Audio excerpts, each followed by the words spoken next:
You're listening to Frank Talks Pleasures and Lifestyles. I'm Frank because I have to be. On today's show, we have a lovely lady. Her name is Lucia. She is a dating and relationship expert. Her website is theartoflove, theartoflove.net. She's a dating relationship expert.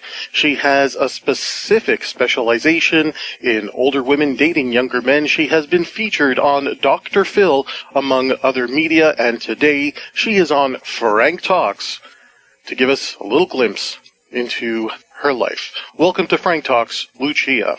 Hi, Frank. Thanks for having me on. Thank you for being here. Let's start with our first questions. They are, tell me everything that led to you becoming a dating and relationship expert, starting with where you were born. Okay, well, as you may be able to tell from my name, I'm Italian, and I was actually born in Italy, and we moved to Canada when I was 5.5, and so I went to school in Canada, high school, and then at 21, I moved back to Italy, and I moved to Milan. I did some modeling there, was in an entertainment business, stayed there for most of my 20s, and then moved to Los Angeles, and I've been there ever since. And basically what led to me being a dating and relationship expert was that in all this time, in all my travels, I had obviously many relationships, but I never got married, although I did receive one marriage proposal from my Italian boyfriend, and then my boyfriend, one of my boyfriends in Los Angeles, he wanted to live together and have children, but I managed to stay unwed all this time. So many things I want to ask you. Let's start with your immigration patterns. You were born in Italy, so your formative years were there. You lived in Canada for most of your adolescence, and then to the United States. How do you think that factored in to your interest in becoming a dating and relationship expert? Well, it certainly gave me a view of how dating is perceived in North America, let's say, and then in Europe. It's totally different. They don't even call it dating in Europe. It's not even thought of as a date. When they hear that word here, they don't even understand it. The people I've spoken to that have heard that. And there it's more, there's less games, and it's understood that the guy is definitely going to pay, and he's always going to pick you up and drop you off. I mean, they're definitely more into that type of chivalry, especially in Italy. So the system in Italy and Europe has a lot more chivalry, where the man takes on a certain type of protector-type leadership role, it sounds like. Yeah, the men there are men. And in North America, it sounds like that has not been your experience. No, not always, but I'm always surprised when, let's say I've had this happen a few times, and that is that, they don't even ask you out on a date. They just kind of invite themselves over. They say, oh, why don't I come over and bring a bottle of wine, or why don't I come over and you cook for me? And this is when you just met them, and this is on the first date, and I'm thinking, are you kidding me? What would your preference be for a man to initially ask you out? Well, that he would ask me out and we would go somewhere, because, if someone is inviting themselves over to your place, it's because let's be honest here, this is because they want to have sex. Mm-hmm.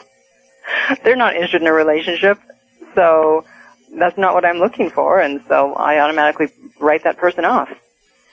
So your preference is that a guy comes up to you and says, hey, let's go to some other place other than your place and take you out. Yeah, other than my place or his place. Now, this is a question I have. I was actually going to save this for later on in the interview, but the issues come up now. Mm-hmm. When looking at men from European backgrounds, I've done interviews with men from various backgrounds around the world. It seems that in North America, maybe it's the infusion of feminism, mm-hmm. where men are trying to, do the right thing by treating a woman as an equal and not showing that level of chivalry. because that's how most men interpret it. Why should I open the door for her? She's perfectly capable of opening it for herself. And there are men who have had bad experiences where they'll open the door for a woman and be told by the woman, I don't need you to do that for me, I can do it myself. Right. And it turns them off, turns the men off. Yes. So how would you respond, given that now you have a bit more of a worldly view? You've traveled, you've seen how relationships happen on different continents. Is there any advice that you would give to men and women here in North America for specifically this topic? Absolutely. Yeah, the women, they need to, get a grip and calm down. And it's like, so what? A guy opens the door for you. It's not the end of the world. He knows you can open it yourself. He's being polite.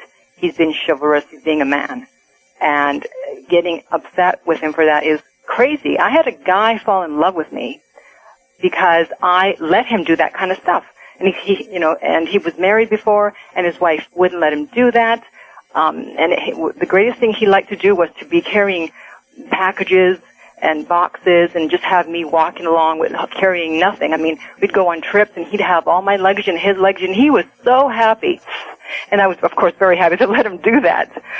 And because I was letting him be a man. He felt like a man when he did that. People don't understand that the whole opening the door, picking the person up, et cetera, it all has to do with feminine energy and masculine energy.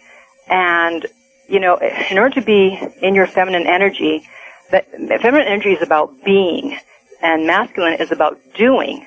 So when the woman is instead doing, she's driving, she's paying, she's opening her own doors, she's in her masculine energy, and, you're not a man, you're a woman. And so it doesn't quite feel right, and you come off more as being more masculine, and guys are not masculine men are not attracted to, obviously, masculine energy. They want feminine energy, which, as I said, is about doing. And so the women that tell the guys, no, don't open the door, don't do this, don't do that, they're turning them off because they're not letting them be men.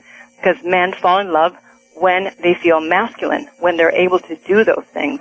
And a lot of women don't realize how important it is for men to feel masculine and to be respected. When giving a woman that exact advice that you have just communicated here, have you ever had any women who have resisted it, saying, well, no, I don't need anybody to take care of me. I don't need anybody at all? No, I haven't. And, and someone who says that, I feel sorry for them because they're so out of touch with their femininity that they feel it's probably safer to be in their masculine and, well, I'm going to do it all myself and I'm going to take care of myself and no one's ever going to hurt me again. I mean, that's a very damaged person, I would think. Because we all need each other. So, let's not lie and say nobody. We all need each other in one form or another for everything. I want to take this interview into another direction. Okay. You talked about working in the modeling industry. Mm-hmm. Were there any experiences that you had working as a model that factor into your decision to become a dating and relationship expert? No. I mean, there were the usual, guys hanging around trying to take advantage of the foreign models. But not really. No, what factored more into my becoming a dating relationship expert was just because the topic has always been so fascinating to me, the whole dating and love and relationship, and the fact that I just, I quote-unquote couldn't get it right. And I was always reading about it. The majority of my books were on the topic, and so I said, well, I obviously have a deep passion and interest in this, otherwise I wouldn't be reading all these books and saving all these articles from magazines. And I was giving my girlfriends advice, and so I just said, you know what, let me see what I can do with this. And so I started out in Los Angeles doing a show on public access, a TV show, locally, and then I also had a column in a local college paper called Campus Circle, which I still have a column in there. So I started out with that, and then everything moved on from there. Okay, let's talk about those two things, the TV show, local access, the column. How did you first approach them and say, I'd like to do a program or a column on the topic of relationships? What was the nature of that interaction? Well, for the TV show, anyone can have a show on public access. So, just a matter of going in for orientation, finding out what I needed to do, and then just doing it. So that wasn't the difficult part, but, I took it seriously because even though it is public access, which is not always the greatest shows, I said, this is my training ground, and I don't plan to be on public access forever. And so I do have my clips on my website of some of those shows and also on my YouTube site. And I always had my hair and makeup done, and I made sure that the set looked professional and that my co-hosts, that our outfits were complimentary. And, I just thought of everything. And so I can look back on it now, even though it was public access, it still looks great. And I worked without, there was no teleprompter. We had to shoot it straight, live to tape with no stopping. And I just had a few notes, and I basically spoke off the top of my head. And it was great training, so it was almost like live TV. And it's just funny because people freak out over live TV. They go, oh my God, it's live. And I'm like, yeah, so what? Your life is live. There's no redo with your life, so what's the difference? So that was the TV show. And then Campus Circle, I wrote to them, and they said, well, send us a sample column. And I did, and they liked it, and I've been writing ever since. Now, what was the next step for you once you had the TV show, you started a following, I would imagine? When did you reach the point where you said, okay, now I'm a professional? I don't remember if there was any one point, but when things started to move along was in 2005 when the Cougars kind of came on the scene. And Tyra Banks, she was doing a show on Cougars. And so I went on and talked about what a cougar was. And then that kind of gave me more credibility, the fact that, being on a national show like that. And then I was interviewed a few months later by Current TV, again on the cougar topic. They were doing a documentary. And then it was kind of quiet for a couple of years. And then in 2007, E! contacted me, and they did a show that still airs all the time. And it's, I believe it's called the 25 Hottest Hollywood Cougars, or Cougar Tales. And again, so that added more to my credibility, and now I'm on Tyra, Current TV, and E! And then the next year I started my radio show, which I still have, and that was on LA Talk Radio, that I do every Sunday. And everything after that kind of snowballed, because once you have a few good media credits under your belt, then it's a lot easier to get other ones. And then I went on to do, of course, Dr. Phil and 60 Minutes Australia, and I've been interviewed by German TV and French TV, and I spoke at the Cougar Convention last year in November in Los Angeles. I was the keynote speaker. And and now here we are today doing your show. I have a question for you.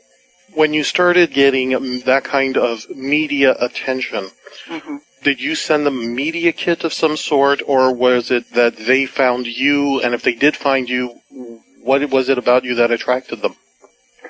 Yeah, for the most part, they found me. I think it was my professionalism. I have to also factor in, I think, probably my looks. Of course, having been a former model, I know how to conduct myself on camera and how to dress, do my hair, et cetera, et cetera. Because if we're dealing with TV, they obviously want people that are attractive. And, I didn't really have a media kit. I would just send out a bio and photo. But for the most part, I have to say they contacted me, and they still do. I want to talk to you now about that one thing you just brought up, which is your looks. Because you are very attractive. You definitely know how to present yourself in a very, very appealing manner. Thank you. And I would like to know, have you ever gotten anybody who said, what do you know about relationships? You're pretty. You don't have any problems. Well, I've had people that say, how can you call yourself a relationship expert if you've never been married? But no one has ever said anything about my looks. So, and the person that wrote to me about, and she was actually married, and, she'd only dated a couple of guys, and then she got married. She's like, well, I should be giving dating relationship advice, not you, because I'm married. I'm like, you know what, just because you're married doesn't mean you know how to do it right, and doesn't mean you know what you're talking about. And so I had to, really tell her that, it's based on my 20-plus years of experience. My whole life I've dated guys in 6 cities, 4 countries, and 2 continents. So that gives me a wide range of experience that most people don't have, and something you can't learn in school, even if you do have a psychology degree. And besides that, all the reading that I've done, and which I continue to do, because, of course, having the radio show every Sunday, I end up reading a book a week, basically. Mm-hmm. So I'm growing in my education all the time. And, I study everybody's material. So I know what other experts are teaching, and then I take from that what resonates with me, what I think feels best, and I give that and I endorse that information. You're listening to Frank Talks Pleasures and Lifestyles. We'll be back right after this. Frank Talks is sponsored in part by The Eye of the Seductress, Volume 1, a workbook for women to learn about the emotional needs of men. This book is designed to teach women how to seduce men into making a commitment. By learning about the emotional needs of men, a woman will learn what makes even the most notorious players, pimps, and high-value men and quality male leaders commit to one particular woman. From the desk of Frank B. Kermit, the seduction relationship expert, this book is also a great resource for men to learn how to judge the value of a woman to know if she is worthy of everything he has to offer. The Eye of the Seductress. Buy this book now at franktalks.com. Frank Talks is sponsored in part by the Emotional Needs of Men Intro 101 CD. This CD is an introduction to the emotional needs of men as taught by Canada's most international relationship expert, Frank Kermit. Men will judge a woman to either be his ally or his enemy by the way she addresses or violates his emotional needs. What are a man's emotional needs? What role does respect play in men's emotional needs? What does it take to make a man feel the bonding trust necessary for him to commit to a woman? What makes a man commit to one woman and leave another? How can a man have sex with a woman and never love her the way she wants him to? What is missing for him to take that next step in their relationship, and how can a woman learn to earn it? What are the emotional needs of men and the philosophies that make up Frank B. Kermit's ally-enemy theory? How are men's emotional needs different from women's? Why is it that a man who can address all of her emotional needs might still end up in a failing relationship because she cannot address his needs? How can you be sure that the end of a relationship is not all your fault? If you were curious about this Frank philosophy and wanted an introduction, then consider this CD a primer, Men's Emotional Needs 101. The answer to these questions and more in the Emotional Needs of Men Intro CD. Buy this CD now at franktalks.com. Frank Talks is sponsored in part by the rules for the first 10 times you have sex with a new lover. How do you make your sex life with a new lover unique? How do you give her experiences that she will remember for years to come? What are the rules for the first 10 times you have sex with a new lover? How do you make up for lack of sexual experience or skilled expertise? How do you make sure she is still thinking of you, even when other guys are hitting on her? Or is she on a date with someone else? This program has those answers and more, including an emotional needs analysis of these sexual experiences you are going to enjoy with your new lover. The rules for the first 10 times you have sex with a new lover. Buy this program now at franktalks.com.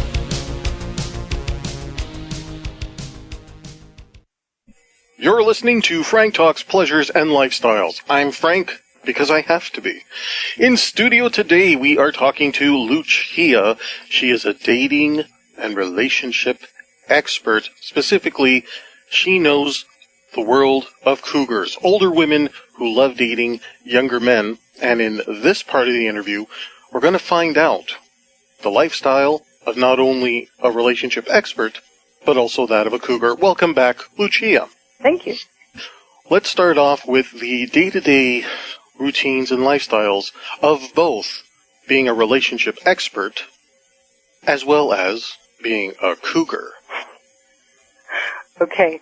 Well, the great thing about it is that there is no set routine. You never know what's going to happen from day to day. In terms of my specific routine, in the morning I get on the computer for a couple of hours. I might do some writing because I have the column obviously to write every week. Check my emails, see what's going on, and then I'll either do errands or go on business meetings, or if it's a gym day, I go to the gym because of course I have to maintain my looks, my figure, I do go to dance classes twice a week, and in the evenings, just relaxing. I'm really focused on my career right now, and so I don't do a lot of socializing unless it's a friend's birthday party or something specific, a concert. But in terms of going out just for the hell of going out, no. I have no time for that. In fact, I'm on vacation right now, and I have a schedule here too, which is kind of funny. But, you have to strike while the iron's hot, and there's a lot of things coming up in the pipeline, and so I don't want to just disappear for weeks at a time and not see what's going on. So it's a matter of just staying on top of it and planning what I'm going to do next. And plus, you never know what emails you're going to get. I got an email yesterday from someone who is sponsored, if I can remember now, by a fragrance, and they're having a party, a red carpet event, and it's going to be a cougar event in Los Angeles next month. So, I'll be involved in that and getting all the details. So it's exciting because I never know where the next email is going to come from and who's going to want me for whatever. When I did my program for older men dating younger women, I looked a little bit at the stigma of ageism. Mm-hmm. The attitudes where we have someone who's much older dating someone who's much younger. And when it's an older man and a younger woman, it doesn't raise the same type of negative reaction mm-hmm. as when it's an older woman dating a younger man. Right. We had talked a little bit privately, you and I, about how being a cougar is somewhat controversial. So I would like to hear it from you. Why do you think there is such animosity against older women dating younger men? Yes. Definitely has to do with ageism, because in the past, once a woman was over 40, she was pretty much forgotten about by society. By then, she was long married, she had kids, and, she just had her life with her husband and her family, and that was it.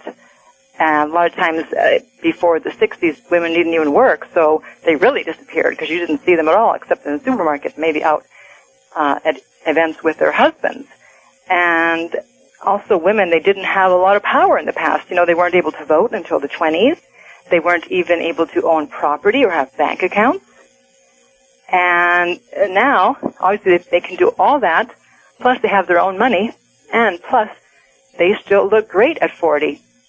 And so I think it's just about people changing their attitude and their thinking. Everyone is still, living in the 70s, the 60s with their attitude, thinking that once you're 40, you're quote-unquote over the hill. And, I have to say, that's probably pretty much when you're actually getting started, because now your life has a lot less drama than it did before. You've calmed down. You're not freaking out over every little thing. You're a lot more confident, which is the number one reason that younger men say that they like older women. And so it's crazy that society says, no, now you need to disappear. And it's like, no, now is the time that I actually need to speak up. Now I have something to contribute. And I think that's probably one of the main reasons why there's so much animosity against older women dating younger men. Here's a question for you. Do you think that younger women feel threatened by attractive older women, cougars? I haven't really found that, but I'm sure it exists. Just because I haven't found that doesn't mean it doesn't exist. On the other hand, I also think that they may not even, they're thinking, you know what, I can't compete with an older woman, so why even try? They don't have her money, they don't have her confidence, they don't have her experience, her knowledge, her wisdom, and where are they going to get that? The only way they can get that is to be 40. So I just think they think, okay, fine, if someone is interested in you, they may be also interested in me, or they may not. There's two types of guys. There's the guys that date both older and younger. Well, three types of guys. Then there's the guys who strictly date older. They want nothing to do with women their age or younger. And then there's the guys that would never consider an older woman, and they only date younger. Speaking as a guy who dates both older women and younger women, I can definitely vouch for the fact that when I dated an older woman, there was a lot less drama. There was a lot less insecurity. And those things just, it was a breath of fresh air. Yes. Where, she's not, at that point, she's so comfortable with her own body. She'll be comfortable with your body. It's really nice. I mean, I wish I had a better word for it other than it's refreshing. Refreshing, that's the word. It's really refreshing. So what advice would you give to these younger women who might feel threatened by an older woman for her maturity, for her experience, for the fact that she's not going to be as much of a drama queen? Right. Well, I mean, they have to be themselves, the younger women. I can't make them grow up overnight just by telling them, well, listen, you have to be more mature and more confident, because, that comes with age. I mean, certain things only come with age. I remember when I was, I think 21, and I briefly dated a guy who was 45, and he was very intelligent and a lot of experience, obviously, and I said, okay, tell me everything I need to know about life so I don't have to learn it myself. I know, that's the kind of 21-year-old I was. He goes, I can't tell you, you need to experience it. And he was right, and so that's the same advice I would give to the young women, is like, I can't give you confidence, I can't give you experience. That only comes through your own trials and tribulations. How can a cougar best manage any of the resentment or prejudice that she's going to face? The great thing about being a cougar is that we don't care. I mean, that's where the confidence comes from, because, we've been through everything that we've been through, and now it's like, hey, this is who I am, and if you don't like it, I don't care. If that's your opinion, but you don't affect my life. And, just expect it. There might be opposition, and, don't get mad about it. There's nothing to get upset about. I think the best thing you can do is actually laugh, because when people are mean to you and you're actually, you find it amusing, what can they do? They can't continue to get mad because you're not arguing back, so there's really no argument there. So I never get upset. I just know that this is the phase that we have to go through as a society, and just like interracial dating was not very much accepted, and now it's okay, it's totally accepted. And I think eventually that's where cougar dating will be. If you had to list some of the obstacles that a woman is going to have to overcome to be a cougar, what would they be? Well, there's no obstacles to being a cougar, but there will be just issues that you will have when dating a younger man that you wouldn't have if you were dating someone your age or older. And that is, of course, his mother, the mother of the younger guy. She may not be very happy. But, again, what are you going to do? I say don't try to force the situation on her, and understand that she may be worried that you don't have her son's best interest at heart, or that she wanted grandkids and now she thinks she's not going to get grandkids. There's a lot going on there, because obviously most women don't expect their sons to bring home someone close to their age or older sometimes. So there's definitely going to be opposition there. There might be opposition from the woman's children. they don't want you dating someone close to their age or someone they may have gone to school with maybe. And, I say actually don't date your children's friends. That's a line I don't think you should cross. There's lots of other guys out there, and so leave the friends alone. And if your children have an opposition to that, again, it's your life. You can do what you want. And tell them you understand, but that's your preference, and you hope that one day they too will understand. Have you ever gotten any experience where an older woman's dating a younger man and the younger man's father had a problem with it? No. I've actually never heard of that. I think guys tend to stay out of that type of thing more so than the mothers. The mothers seem to be more concerned, but no, we never hear about the father. What about the obstacles and the sacrifices a person has to make in order to be a dating and relationship expert? Well, the obstacles, for me, because I don't have a PhD. And so, when I try to do certain things, they go, do you have a PhD? I go, no. And, I have a lot of responses to that. One of them is that, Tony Robbins, who has helped millions of people, he also does not have a PhD. So I don't think a PhD is a prerequisite for helping people.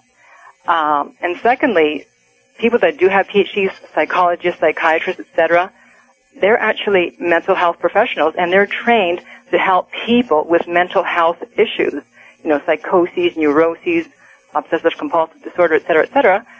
And, if someone is a jerk, that's not a mental health issue, although some might argue that. Mm-hmm. That's just a personality. And so just because someone knows about mental health issues doesn't mean they're going to know how to help you with your dating life. I think I have something that, as I mentioned earlier, you can't learn in school. And that's my experience and all the reading that I've done, because even if I did go to school to get a PhD, I'd still be doing the same, I'd still be reading books, which is what I do already anyways. And I've read so many books. I've probably read more books than most dating relationship experts out there. This raises two questions for me. So I'm going to ask you both questions. You answer them in whatever order you want. Mm-hmm. The first question, given the resistance you have received for not having some form of formal education, whether mm-hmm. it be a PhD, a certificate, whatever, has it ever occurred to you that maybe I'll go back to school part-time and get something? The other question I have for you, what have you been prevented from doing by not having the type of formal education that some people have asked you for? Okay, so for the first one, I briefly considered it, but then I said, I don't have time for that. You have to strike while the iron is hot, and this is my passion. And again, what Tony Robbins always used to say was live with passion. If you're passionate for something, then you will do what you need to do to get where you need to get to. And so I don't have time to stop the train and, okay, just society says I got to go to school, so okay, I'll go to school and I'll learn. It's like, you know what? If I go to school, I'm going to sound just like everybody else. And that's the great thing about being me. I have psychiatrists writing to me, and they say, the way you give your opinion, advice, whatever, is so refreshing, as opposed to the way that most people give the same old advice, and it sounds the same. If you see these doctors on TV, they all sound the same. They're not really, saying anything different. And, me, I don't care. I'll be honest, and I'll say what I feel the truth is, and I don't have to think that I have to sound a certain way. Just, I have a PhD, I'm a doctor, so now I have to talk a certain way or sound a certain way. It's like, I don't care. This is who I am, and this is my advice. This is my opinion, and if it resonates with you, great. If not, fine. And then for the second question, mainly it hurts if I try to either, I'm trying to get an agent at the moment, Of course, that's their first question. And then also on certain castings to go on certain TV shows, they say, we need a doctor, a therapist, psychiatrist, whatever. And so I can't go on those. But that's pretty much the only thing that it stopped me from doing. So you actually have been prevented from a number of media appearances for not having a formalized education? Not so much media appearances, but more TV shows, either reality shows or certain TV shows where they wanted someone with a formal education, yeah. And you've been struggling to get an agent, and I personally find that very difficult because you've already been on community access television. You have been a former model. Are you still modeling now? No. Okay, but you are a former model. Yeah. You take care of your appearance. Yeah. You do an internet radio show. You've appeared already on other people's show, Tyra Banks.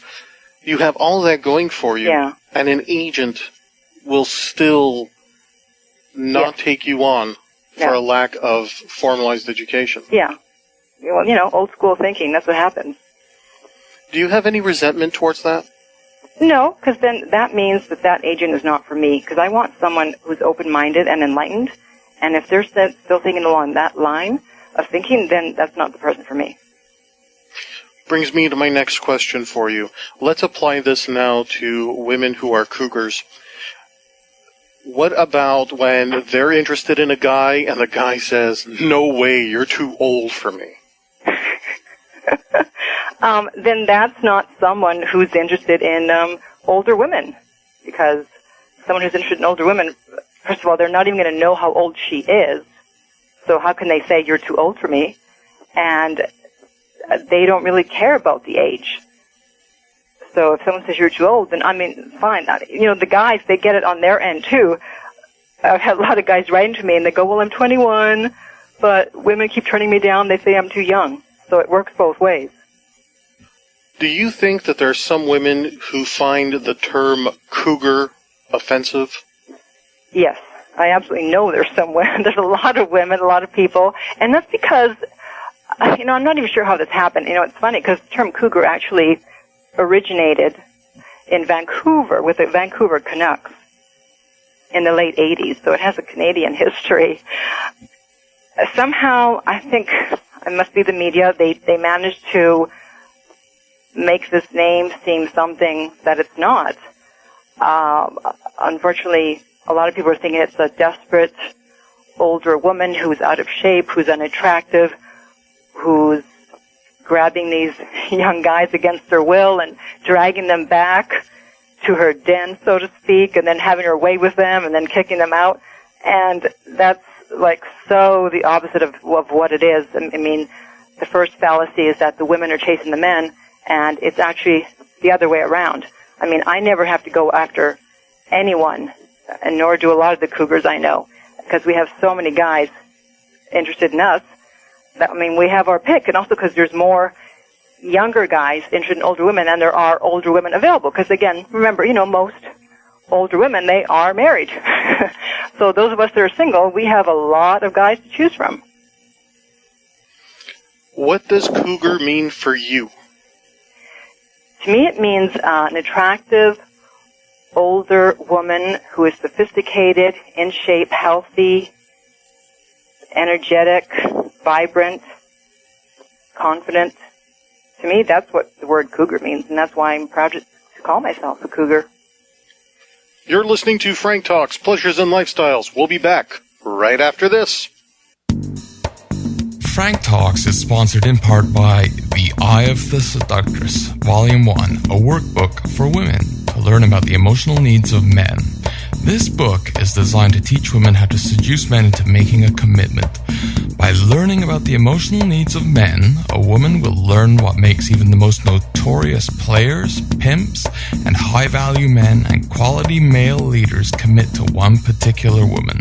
From the desk of Frank B. Kermit, the seduction relationship expert, this book is also a great resource for men to learn how to judge the value of a woman to know if she is worthy of everything he has to offer.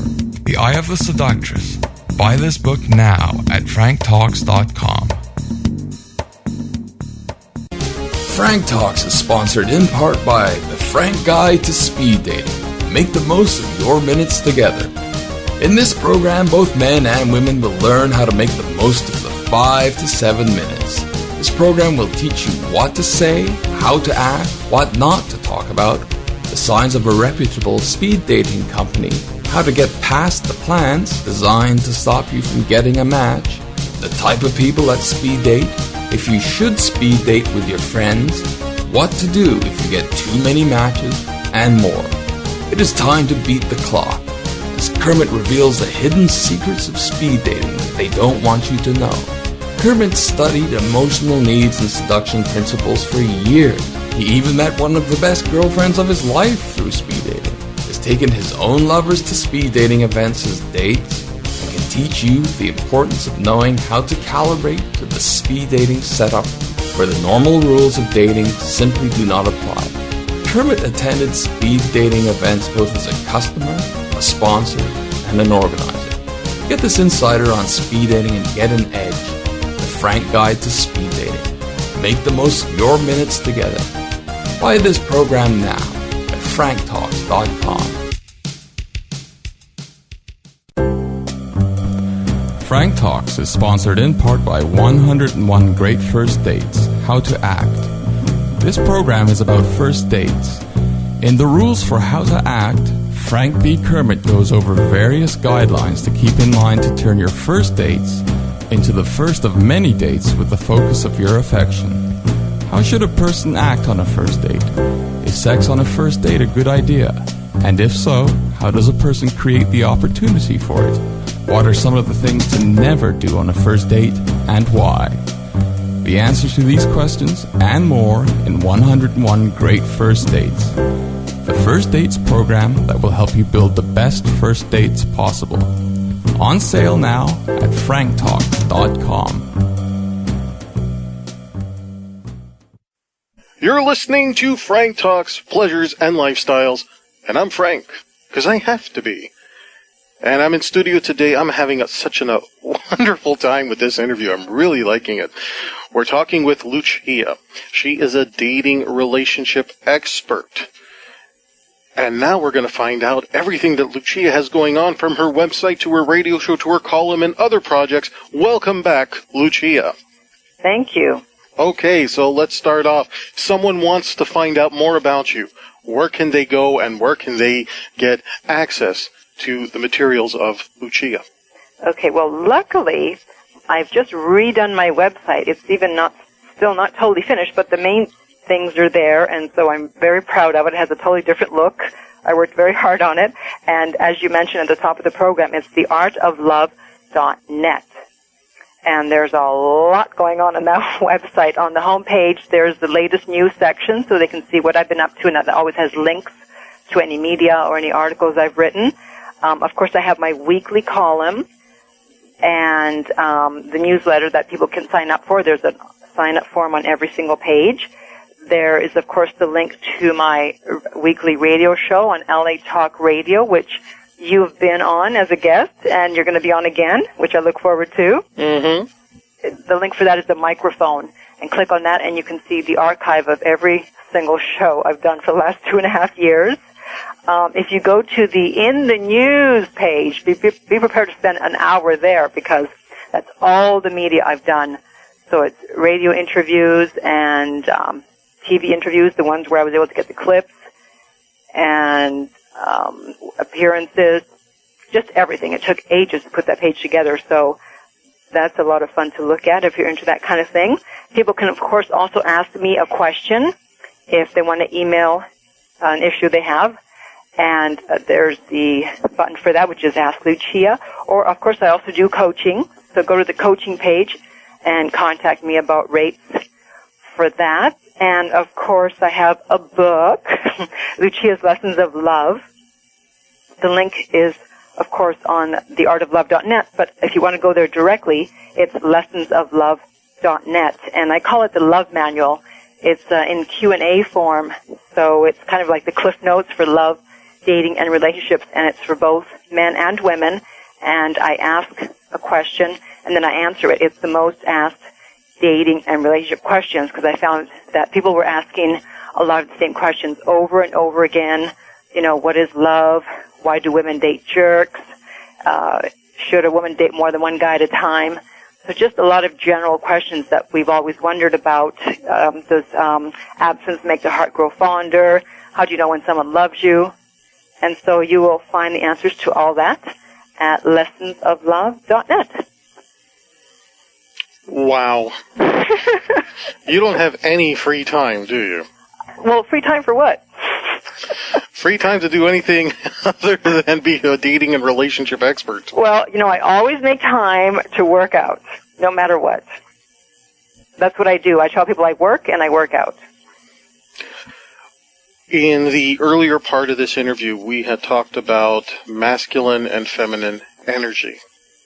One of the questions that came up for me is the idea that some people will associate femininity with weakness. That's why a woman will refuse to let a man open the door for her. And there are some people who associate masculinity with abuse. I deal with this in my practice when I'm working with a guy who's a self-hating male. Because anything about, well, be a man and take charge and be assertive is got all these negative connotations to it.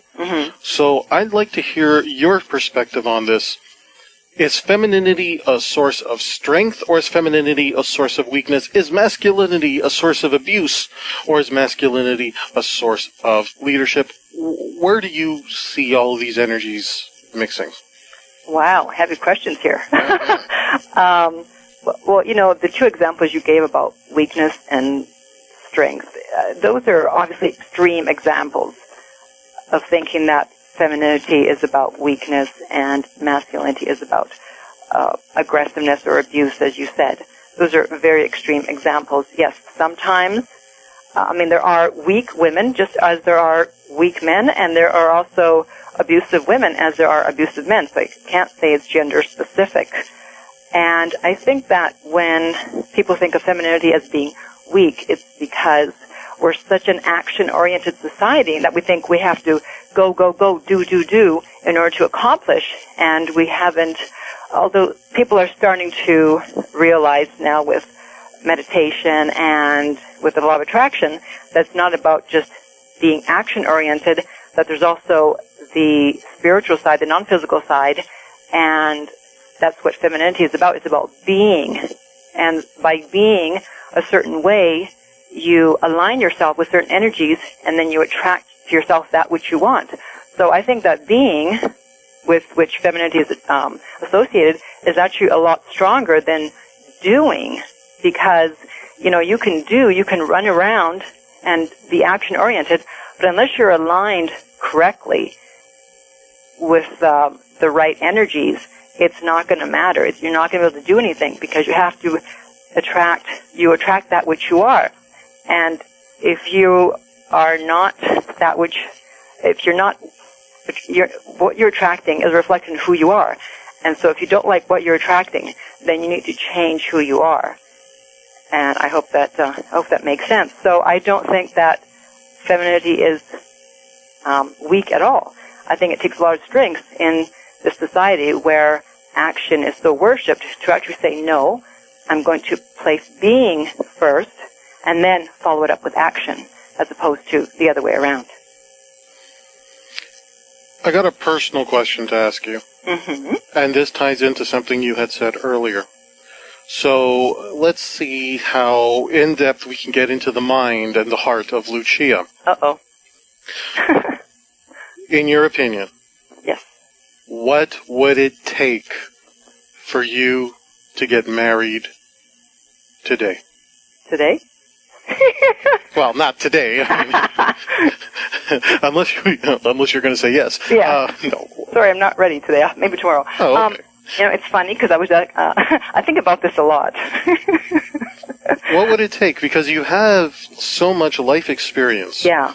You seem to have a very good sense of self. You know what it is you want, and you're sure as to what you don't want. Yes. You have beliefs about how a relationship needs to work. You know what would make a relationship work. So I guess my question to you is, given that you haven't gotten married up until now, do you ever foresee a time when you would get married? Under what circumstances? Or are you very firm in your position of, I will never marry? Well, I mean, I've never been anti-marriage. I've never said, I'm never going to get married. I haven't found someone that I would want to spend the rest of my life with. I do want to be in a long-term committed relationship. I don't know that I would necessarily make it legal in the form of marriage, just because there's certain laws surrounding marriage that I don't agree with. And I think it complicates matters if it does end. And so I would, do a commitment ceremony, but not a legal ceremony. But I definitely do want to be with someone and, quote unquote, settle down, meaning that I'm not still out there looking for someone. And it would take someone, before I used to think, okay, I want someone classy. That would be the number one thing on my list. And then I changed that and I said, no, I want someone disciplined. Because I figured if they're disciplined, then they won't, A, give in to temptation, and B, they'll be disciplined in their lifestyle, and so they won't, be out of shape. They'll stay in shape and eat well, et cetera, et cetera. But now I've changed my mind again, and I think this will be the last time I changed my mind as to what I want. And I want someone whose main goal in life is the same as mine, which is enlightenment, and that they work to actualize themselves and better themselves. And if you have that, then you naturally have the other two ingredients that I always wanted, which were class and discipline. And so I know that most people don't have enlightenment as their main goal, so obviously that person would be more difficult to find than just, choosing from anybody out there. But again, going back to what I said earlier about the law of attraction, you attract that which you are, so that's what I am, and so I know eventually that's what I will attract. So in the future, you really aren't interested in getting married, but you would have a commitment ceremony? Yes. Here's a question for you. You talked about not being anti-marriage. Mm-hmm. So I guess I'm going to play devil's advocate here. If you're not anti-marriage, then why not get married instead of just have a commitment ceremony? I meant like for everybody else. I'm not saying, nobody should get married. Okay.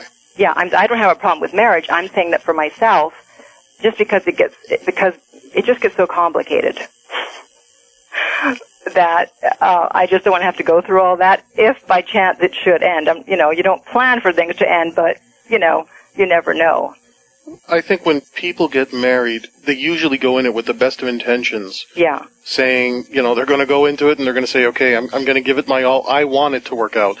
I don't think there's anybody who gets married saying, well, I really hope that it ends in 7 years.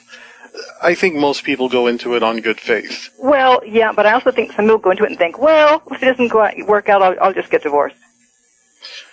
Yeah, I could see that too.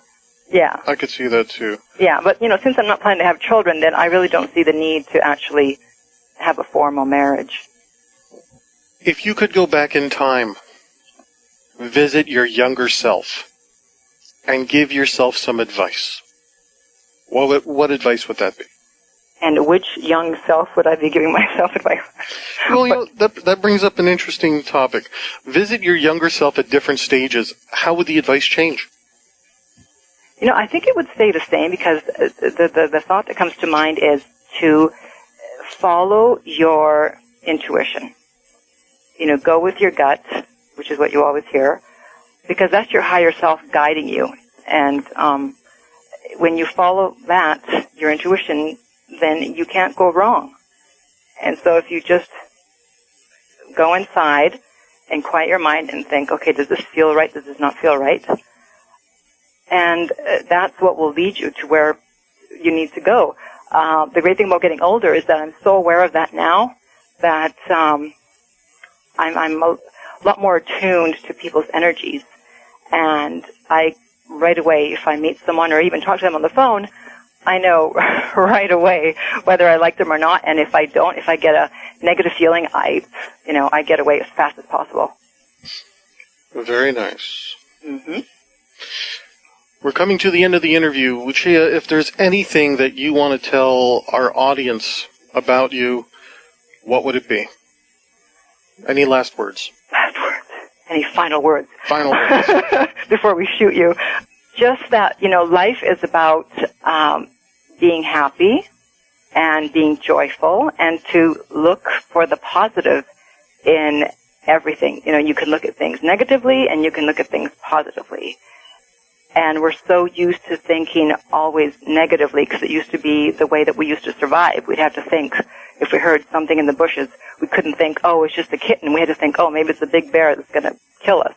But, we're no longer in that prehistoric society, so there's no need for so much negative thinking.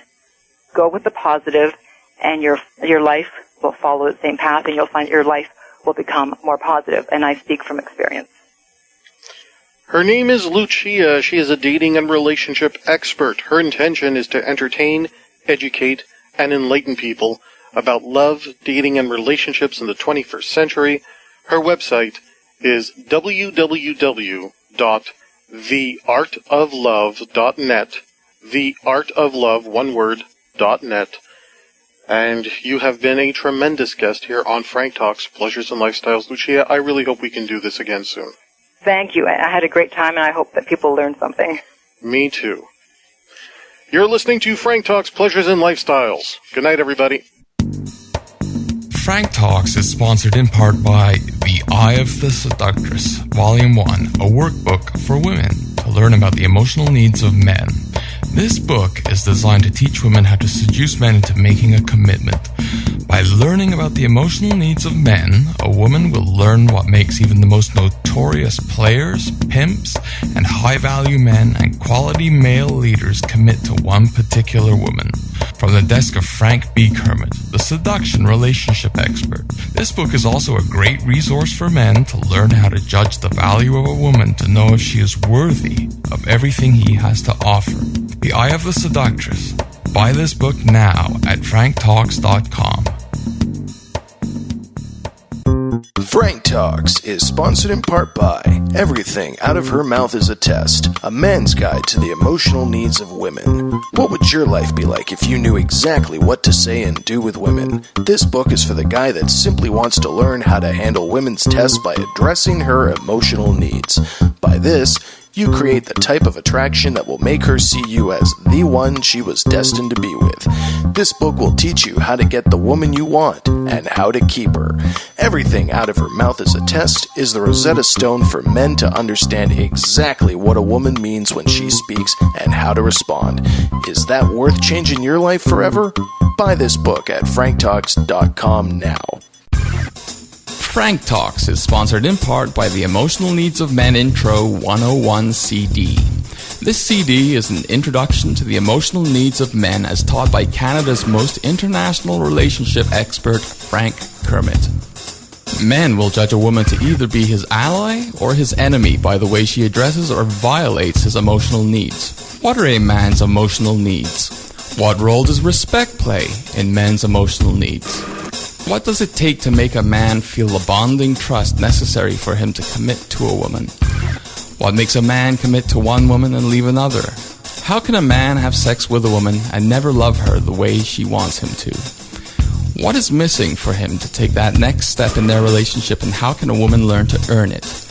What are the emotional needs of men and the philosophies that make up Frank B. Kermit's ally-enemy theory? How are men's emotional needs different from women's? Why is it that a man who can address all of her emotional needs might still end up in a failing relationship because she cannot address his needs? How can you be sure that the end of a relationship is not all your fault? If you were curious about this Frank philosophy and wanted an introduction, then consider this CD a primer, Men's Emotional Needs 101. The answer to these questions and more in the Emotional Needs of Men Intro CD. Buy this CD now at franktalks.com.